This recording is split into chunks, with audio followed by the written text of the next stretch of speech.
Hello and welcome to my video informal presentation. Today's topic is going to be student engagement over at KSU, and yeah, this will be my proposal. So, how to boost student engagement in KSU? Let's do it. Right. So, the problem that we have is that especially in theoretical majors, there's just a lack of student engagement. I found evidence of this on several sites, and I've witnessed it myself. Being in a theoretical major such as computer science, there's a lot of I have no other words for this, but just pure boredom. It's like it's so hard to kind of relate to some of the topics that you learn. Like for example, fundamentals of data communications. Our instructors are using the most outdated PowerPoint slides, and I just thought, let me make a proposal based on that and give kind of you, the other my fellow KSU, students in my TCOM class, an opportunity to pick a solution to this. So let's dive right in. So one of the problems, or the five, six problems that I sort of identified going into this, were firstly disengagement, like I was talking about, just being in a class and finding it hard to relate to kind of like what's going on and feeling like it would be a lot more interesting or engaging if you could interact with what you're learning about. Like for example, again, in fundamentals of data communications, we'd be learning about, for example, switches and networks, and it's just a PowerPoint and there's a drawing and that's it. That's all you get. So I wish it was more engaging where you could interact with like a sort of switch network that you can like mess with in real life. So that would have been great. But yeah, according to UCLA's Higher Education Research Institute, there are a number of increasingly disengaged people from the academic experience. That's just a backup substance for that. Dropout rate, unrealistic expectations, lack of practicality, and college priority mismatch. I feel like a lot of instructors nowadays are being hired just because they have a PhD and they're not necessarily good teachers. Now, this isn't a diss towards any current teachers or anything like that. It's just the trend that I'm noticing. With regards to unrealistic expectations, students just, I've heard too many times from people already in the industry that a lot of kids just go into the field not knowing anything. They have all these theories, but they've never, for example, coded before, stuff like that. And then the dropout rate, especially for engineering students, that is huge. There's a 40 to 50% dropout rate.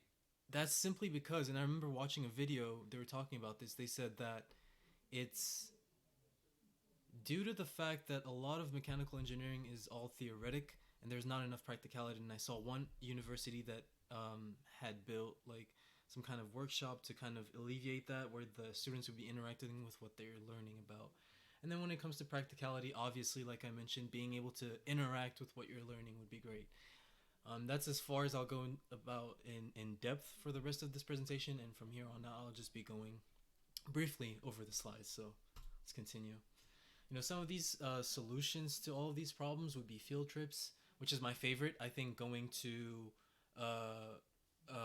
an actual workplace and seeing what you're learning and how that applies would be fantastic.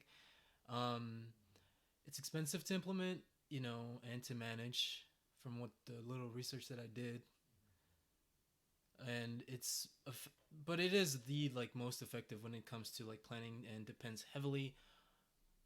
It is the most effective when it comes to like learning and interaction and stuff like that, but does have the longest planning and depends a lot on student interest. Then we have interactive learning, the cheapest, has effective engagement, but no soft skills. It's like you're learning from like software, but you're not actually being in the workplace. You're not understanding the full scope of what you could be learning. You have workshops, simple, inexpensive incubators for learning, that focuses on soft skills, like the ones that we do have, like writing workshops. Those are pretty good, but they don't really scratch the itch for me. But without being biased, I'll just continue with the rest of this. Then you got virtual reality, which is another great option, but thinking about implementation is just really hard. But these are the options you have to choose from. But unfortunately, you have to just pick one. That's the proposal. You pick out of these four, but you can only choose one. And if none of these do it for you, as I said, you pick one. If none of these do it for you, you have alternative solutions. You can kind of come up with your own idea to boost engagement for, you know, KSU courses. And some of the other ideas that I was able to come up with were augmented reality, which is like virtual reality, but uses less resources. It's very interesting and something worth looking into. And then you have a more applied syllabi. That's a really great option. I like that a lot. And then, you know, be creative, come up with your own solution. That works too. Let's move on. So I built also a formal report key because I know this is a proposal for the formal report. So this whole PowerPoint kind of gives you like a brief idea of like a structure of how to do the formal report if you do choose mine. So yeah, basically you have your research, you know, you do some research on the solution that you've picked. That's the whole point. You got to pick a solution and then do some research, write an abstract, and then design it. Now, the research that you're going to do is going to be focused heavily on this key right here that I built. It's the analysis key. It's basically a structure for how you're going to write the formal report, which focuses on analyzing the cost, target area, and feasibility, which we'll all get into. But this is kind of like the scope of things. And if the cost and target area and feasibility don't really cover everything and you still have like a lot of room to play around with, then you can go into like the consequent impacts like growth strategy, traction metrics, and action plan, which we will all get into. So starting with the target area overview. So these are the 5 key factors that you should be looking at when analyzing engagement. This is how to analyze engagement. First of all, you have your engagement, you know, which is how likely your students are to be focused, engaged, and completing extracurricular work. That's the simplest way I could find to define it, which is just basically, are they interacting? Are they sitting in class, bored out of their minds, not even focusing on what the lecturer is saying, they go home and they do something else? Or are they really like, oh my God, I need to learn more, I need to study hard? That's the whole point of engagement. And the way you measure that would be academic impact. If somebody's very interested in what they're learning and they're very engaged, they're gonna do extremely well, you know? There's no other way to say it. It's that simple. And some of the other factors, no, not factors, but consequences of this, positive consequences would be enrollment. If students are finding out that you have a lot of practical programs and stuff like that, they would probably want to enroll more, right? And then you have your soft skills and then your morale. Morale is, you know, do they feel good while doing it? Obviously, these things will all be impacted. So the solution that you pick, you would analyze it based off of these things. So going into your report, these 5 headings can kind of like give you a nice little heading and direction of where to go. So yeah, you have to analyze based on this. As far as feasibility, this is a very important topic. You know, I've categorized feasibility into 3 different sections, which is convenience, cost, and constraints. Convenience is it a burden to take this solution into existence? Is it difficult to implement it? Like, if it's a great solution and it makes people very engaged, but is at 1 a.m. in the morning, it's inconvenient. You know what I mean? Like, that's really straightforward. When it comes to cost, though, we will go a lot deeper into it in the next couple slides. But for now, I'm going to say that it's just implementation and maintenance, of cost ratios and funding. Again, a key metric. You want to make sure that it's not too costly based on the amount of target areas that it reaches. So like if it's really engaging, the solution that you came up with, and its costs are like about medium, but the engagement is so high that it balances out, that's okay. But let's say, for example, the engagement is not that great, but the costs are a lot. That's what I'm worried about. That it's the ratio between the positive consequences and the cost is what you want to kind of compare when it comes to cost in your formal report. Going into constraints, that might be any other kind of constraints that you can talk about. You know, you can elaborate. Some of the examples that I gave here were like time towards implementation. Like, you can have a great solution, but if it's going to take a while before you can actually see what happens. Say, for example, you choose an interactive learning solution. That would just be rolling it out on each and every course. There's plenty of interactive solutions out there that you just pay for, and they're ready to go. So that's basically what time constraint means. It's like, is it ready to go? Do we have to spend a lot of time kind of planning it? That's really what time conversion is. And then another example I gave is time considerations like clashing. But again, it's not limited to time specifically. It's just those are kind of the ideas. Another constraint could be, it could be anything you can come up with. There's a lot of flexibility when it comes to my proposal. So let's keep going. So now going more in depth into the cost overview. Remember I said that there's like a ratio, and the way you come up with that ratio is the cost towards the student, the cost towards the school, and then you kind of find the middle ground between those two.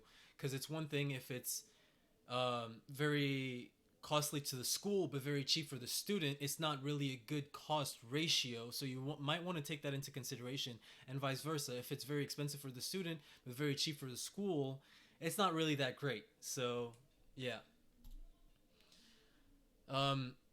These are more of the metrics that you want to kind of compare, going more in depth when it comes to the cost of, let's say, for example, the school. This is an example of how you would break that down. You would break it down in terms of expenses. Say, for example, you chose field trips.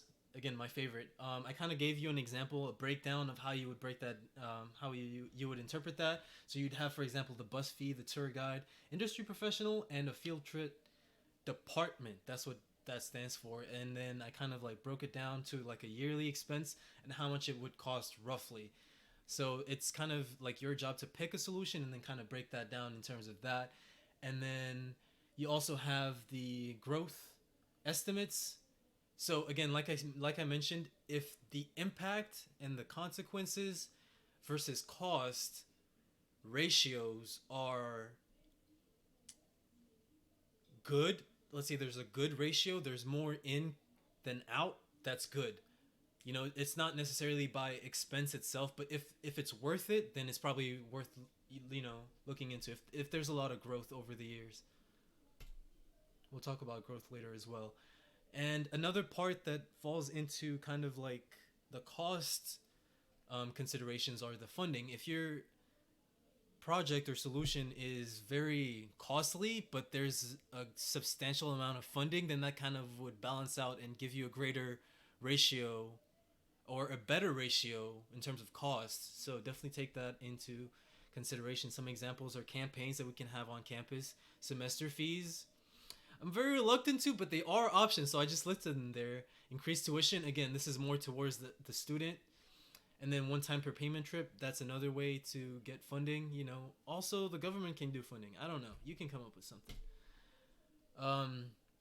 This is kind of like a graph to give you like sort of an idea of where all of these fall into place when it comes to feasibility. So feasibility, like I said, focuses on constraints, conveniency, and costs. So this is kind of a chart that represents that. You would have your field trip being kind of expensive and sort of inconvenient, but would have the best engagement results, whereas interactive learning is more convenient and more affordable and not really covers all the bases or the target areas in terms of engagement. So it's kind of something to think about. Something that's feasible isn't necessarily the most engaging, and something that's not really feasible is the most engaging. So the best thing for you to do is kind of find the balance or something that sits in the middle. Hinting at workshop, personally, I don't like workshops. I don't like the idea of workshops because they cut out one fundamental thing, which is just the realness, the authenticity, which you can take as a factor when making your report. But yeah, or you don't have to. You can, or you don't. You may or may not put it into consideration, but I definitely will if this is my topic. But yeah, and then you have your VR, which is expensive and sort of convenient, but also inconvenient. I don't know where to place it. We move on. Now that we've covered like all the feasibility and the stuff that really matters, the things that you must have in your report. Now we can kind of go into the soft side of things, which is once you've done your report and there you kind of want to expand a little bit. These are, excuse me, some of the topics that you can kind of go into, like growth strategy. You can talk about how, if you were to implement a solution, how you would develop it over the years. And an example of this would be launching the program, and then the year after that, gathering feedback, and then increasing marketing to get more interest. Another way to kind of expand on the solution would be to have like an action plan. In this example, I have a 2-year action plan, which is kind of like a description of how things would go and how they would progress and what your call to action is in terms of getting this to be implemented, and its kind of predictions and scope, stuff like that. Another topic, which is the final one, would be traction. This is purely optional, but if you choose to do it, just like growth and just like the 2-year action plan, these are all optional. It's just something you can choose to expand on. You would have, just students and participation and cost. That would be like students to participation rate would be a great marker for like engagement, or one of the facets of engagement rather. And then impact would be, again, the cost to engagement ratio is kind of like what impact is. It's like a participation rate multiplied by participation divided by students multiplied by cost. That would be kind of like your success rate, but in this case your impact is just your participation divided by your students. That is actually just your participation rate, and I labeled it as impact. So yeah, and then here you have your impact versus cost ratio. All of these things you can take into consideration. And that's it. Basically, this whole presentation was just to give you a good idea of what to do for your formal report. You have a choice between field trips, virtual reality, interactive software, workshops, and the list of alternatives that I've listed, including your own. That's very important. You can always come up with your own solution, and then compare these solutions before writing the report and pick one of them to address the problems by describing how your solution would impact the target areas most effectively. Now, that's a key thing. It's one thing to be really good at one target area, but it's another thing to be really good but not great at all target areas, and that would be something to take into consideration. So yeah, all the while being feasible and having a good cost ratio as well. So yeah, and then you have my references right here. This is in case you need more information. This is some of the sites that I use to back up some of my claims, and they do have more information in case you do choose this as your report. So there, especially the article about, where is it, 6 reasons why higher education needs to be disrupted. This was a really good article and it gave me a lot more information about these sort of topics. So that's really a good source of information. And then I do have to the left for disengagement, like some peer-reviewed articles. It is a little bit older, but it's a really good article. And yeah, thank you. That'll be all for today's presentation. I hope it was engaging. That's the whole point, is that you get to interact and enjoy a presentation. You get to be engaged, basically. And yeah, I hope this was a valuable part of your day. And yeah, thank you for watching. Hopefully you picked mine. Bye bye.